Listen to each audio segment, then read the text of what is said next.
Welcome back to Free Media. I'm Amber Duke. And I'm Robby Soave.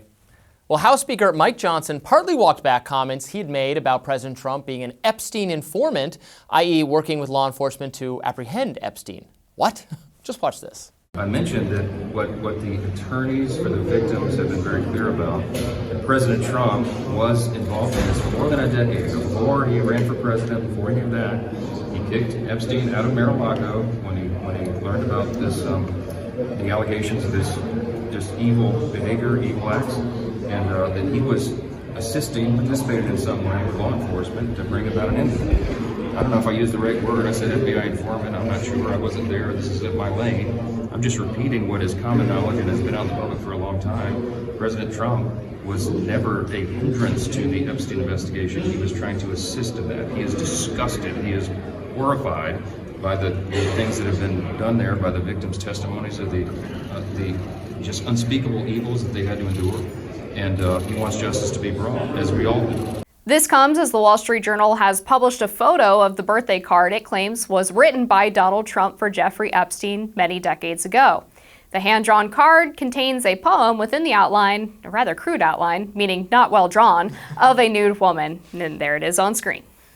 Now, the White House still maintains that Trump did not actually make the card. Caroline Levitt wrote on X, "The latest piece published by the Wall Street Journal proves this entire birthday card story is false. As I have said all along, it's very clear President Trump did not draw this picture, and he did not sign it.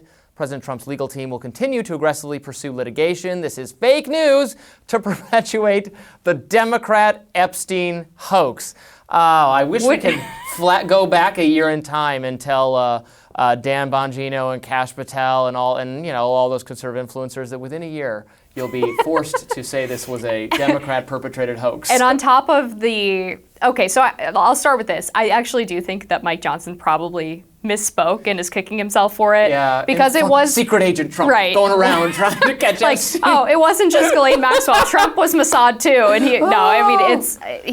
it's been public record that Trump was assisting with federal law enforcement and told them everything that he knew, which it turns out wasn't really anything. But anyway, I think it was Mike Johnson who also tried to explain what Trump meant by it being a hoax, and I think he meant Trump's involvement was a hoax that the Democrats made up, which is not a very satisfying explanation for me because he's used it in a lot of different contexts. Yeah. But I don't know. First of all, do you agree with my assessment that Mike Johnson is probably just dumb and said something stupid on the informant? I'm just sick of them trying to have it both ways on the Epstein story. And, that applies to both sides. Now Democrats, frankly, sound like unhinged conspiracy theorists when they're release this, release that. And they all have signs outside the White House saying, pedophile in chief. Right. Calm Which down. is insane. But here's the issue. And this applies to many people, some people in MAGA, some commentators, and Democrats too, that look, I know what you're looking for. You have this conviction that there is evidence of the Clintons and whoever else having sex with kids, and that has been concealed from you. If you're MAGA, that's what you think. And if you're Democrats, you think there's evidence of Donald Trump having sex with kids, and it's being concealed from you. And I hate to break it to both teams, this did not happen, and there's no evidence of it. I don't believe it happened, and I don't believe there's any evidence of it for any of those people. I think there's evidence of Jeffrey Epstein's misbehavior, and that they were prosecuting him for, and he died, killed himself, or allowed himself to kill himself, whatever, and Ghislaine Maxwell. These other claims about all sorts of other people, I'm sorry, this is for me shifting into another UAPs situation where I'm constantly being told people have all this information and they're about to get it to us, just be patient. My patience is running out. There's nothing partisan damaging that is being withheld, and so and that's it. And I'm increasingly coming around to that kind of. If Trump had evidence that Bill Clinton, they would have same thing with Biden and Trump. Right, so they would have released it. So what there is more dubious accusations against not directly partisan figures or wealthy business people that were in Epstein's presence, and some of those might be truthful accusations against people, and some of it might be someone trying to cash in on the massive financial incentive to reimagine something that happened to you 20 years ago as sexual assault, which you and I know from covering Me Too cases does actually happen. It also happens that people are actually sexually assaulted as underage. That certainly happened in the case of Jeffrey Epstein. It's a mix of the two things, and there's not enough partisan valence to it for it to matter. This birthday card thing the birthday card. Very strange to me because, okay, so at first, the Wall Street Journal described the birthday card, and then Team Trump said, well, he didn't write it, this is fake, we're suing the Wall Street Journal. Now we actually have the image of the birthday card, and like, I'm sorry, whoop-de-doo. Like, it's like an outline of a woman's figure, and there's like this weird little poem in it. I don't get what the big deal is. They were all sent before he was accused of having sex with children. Bill Clinton's, I mean, we could read into Bill Clinton's, which says that he had like a youthful spirit or childlike spirit or something. I'm sorry to laugh at these things, but it's funny. I know it is. It's terrible. But so I don't, if the card is real, I don't know why the White House would draw greater attention to it by bringing this lawsuit and like claiming this isn't his signature.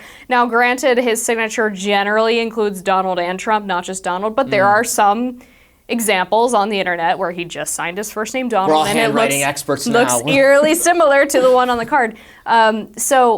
It's like, okay, either the White House is stepping in it, this thing is real, and they're unnecessarily making a big deal out of something that really isn't a big deal, or it really is fake. Like, those are the two possibilities. I don't know which one. Well, there is some middle ground possibilities. I mean, all things being equal, it seems real to me, but it could be not real. It also could be he did it and doesn't remember doing it. It could be a secretary drew it and said, sign your name here, or whatever.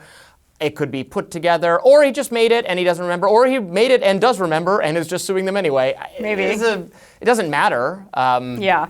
Except that it's, it's embarrassing and right. I guess reflective of some, 90s humor that is not funny at all today. We had, Jimmy Kimmel doing the Man Show. Like, I just don't get what the big deal is. That era. And it's just annoying to me that this has become such a big story about this stupid birthday card. Like, honestly, who gives a shit? Yeah. Like, it's totally irrelevant to the whole But it gets to be a story now because they're suing the Wall Street Journal over it. I know, and that's what I don't understand. Like, if it's real, just let it sit. The whole thing, I just find the whole thing so stupid. Just release the documents and shut up. Yeah.